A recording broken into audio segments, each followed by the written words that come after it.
हमारा channel English with Nandu sir. मैं हूं नंदगोपाल गोस्वामी और मैं आप लोगों के लिए लेके आया हूं ग्रामर के कुछ स्ट्रक्चर जो आपको अंग्रेजी में काफ़ी मदद करेंगी। चलिए सबसे पहले हम पहला स्ट्रक्चर को देखते हैं। पहला स्ट्रक्चर है सब्जेक्ट प्लस हैज़ और have plus to plus V1। Hindi में वाक्य के अंत में रहेंगे ना है, ना पढ़ता है, ना होता है, राइट। तो जब किसी भी हिंदी वाक्य सेंटेंस के अंत में अगर ना है, ना पढ़ता है या ना होता है तो हम उस सेंटेंस को सब्जेक्ट प्लस हैज़ और have plus to plus V1 से ट्रांसलेट करेंगे, राइट। जरा इसका सिचुएशन भी समझ लेते हैं कि किस सिचुएशन में हम इस सेंटेंस का यूज करते हैं। Use to express one's being in compulsion to do something in present or once being instructed to abide by orders or to do duty or something। जब कोई मजबूरी में या फिर किसी के द्वारा इंस्ट्रक्शन दिया जा रहा हो, इंस्ट्रक्शन के कारण उसको कुछ करना होता हो या फिर कोई अपनी ड्यूटी को करता हो, तो वैसे केस में हम हैज टू और हैव टू का प्रयोग करते हैं, राइट। यानी आपको यहाँ पे मैंने दोनों ही बताया। या तो आप हिंदी पे अगर हिंदी के थ्रू जाते हो तो आपको ये करना होगा कि ना है, ना पढ़ता है, ना होता है में आपको has have to plus V1 लगाना होगा, राइट।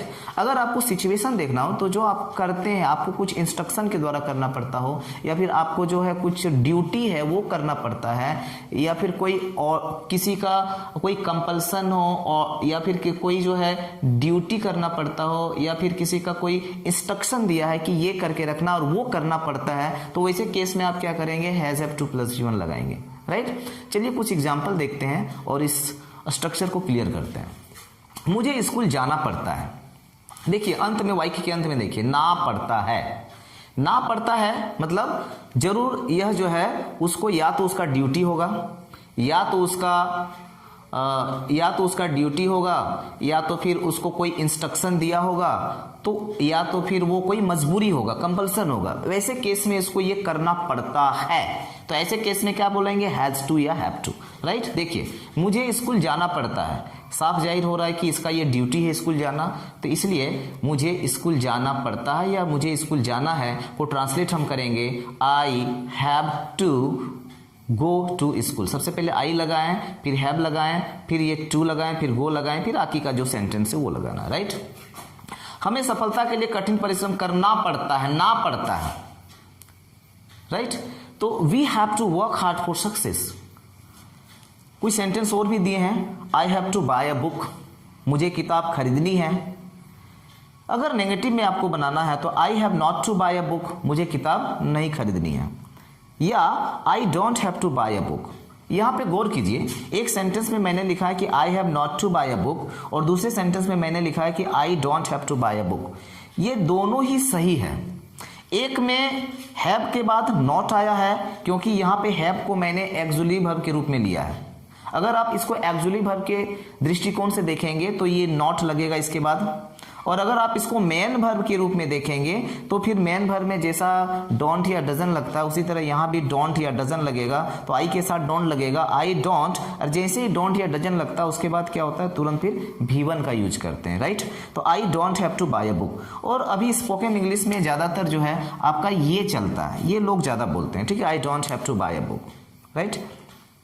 इंट्रोगेटिव में भी आप उसी तरह से कर सकते हैं, या तो एक्चुअली वर्ब हैव को पहले लाओ, इसको एक्चुअली वर्ब के दृष्टिकोण से बनाओ, तो have I to buy a book, क्या मुझे एक बुक खरीदनी है। अगर आपको एक मेन वर्ब के दृष्टिकोण से देखो तो आपको do I have to buy a book होगा, डू या डज पहले आ जाएगा, राइट।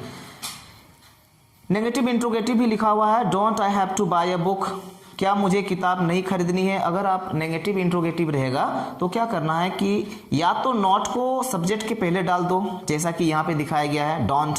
डोंट क्या है, डू नॉट का कॉन्ट्रैक्टेड फॉर्म है, डू नॉट का कॉन्ट्रैक्शन है, राइट। तो don't I have to buy a book, अगर आप ऐसा नहीं बनाने चाहते हो तो आप ऐसा ही बना सकते हैं कि डू लगाओ, आई लगाओ, और जो नॉट आप जो यहाँ पहले डाल रहे थे वो नॉट सब्जेक्ट के बाद डालो। कहने का मतलब क्या है कि नॉट को आप या तो सब्जेक्ट के पहले डालो या तो सब्जेक्ट के बाद डालो। जब आप नॉट को पहले डालोगे तो वहां पे ये दोनों मिलकर उसका कॉन्ट्रैक्शन हो जाता है, उसका कॉन्ट्रैक्टेड फॉर्म, उसका शॉर्ट फॉर्म हो जाता है, राइट। और अगर आप नॉट को यहाँ नहीं डालते हो, सब्जेक्ट के बाद डालते हो, तो इतना यहाँ नॉट रहेगा।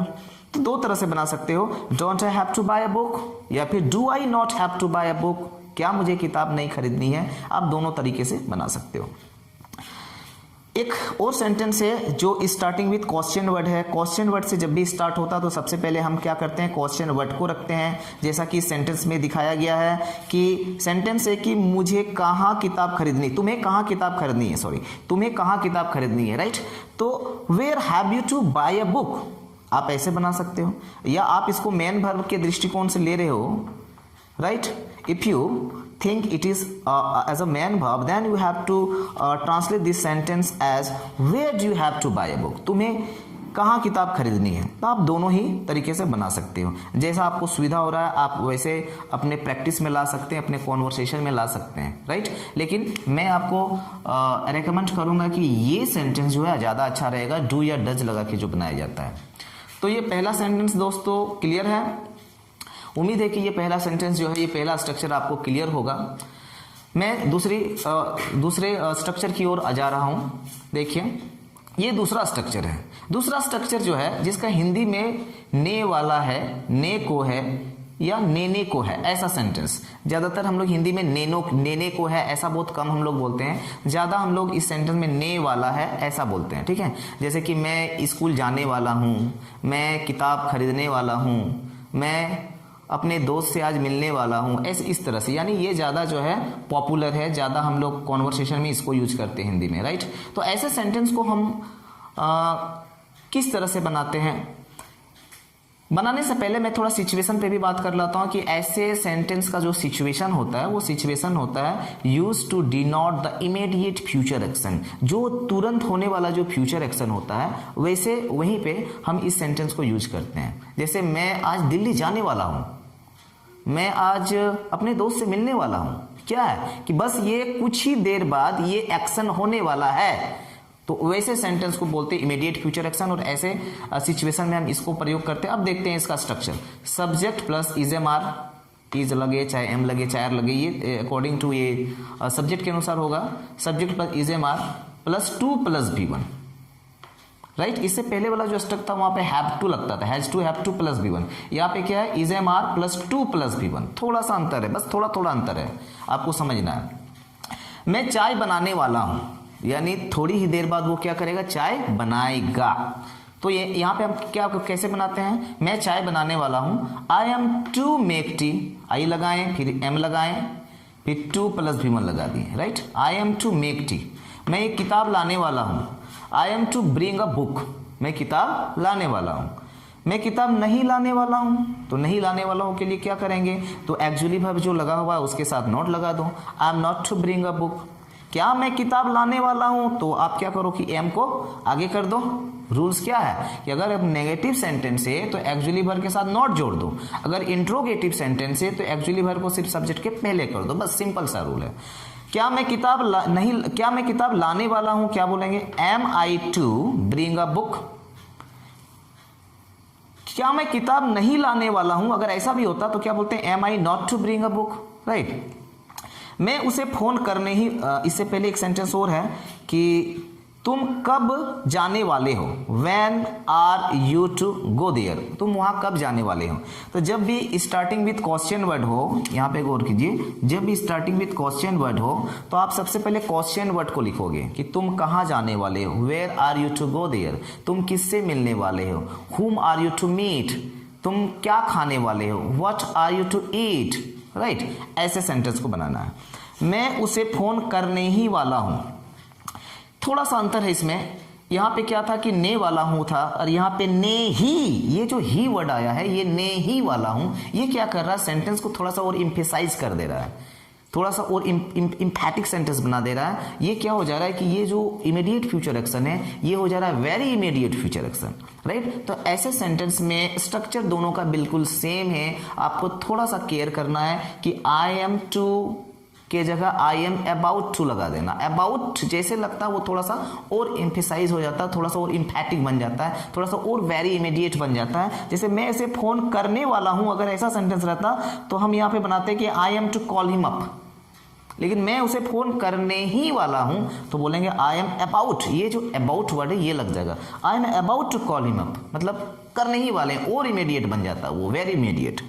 तो दोस्तों मुझे उम्मीद है कि ये दोनों स्ट्रक्चर आपको बहुत अच्छी तरीके से समझ में आए होंगे।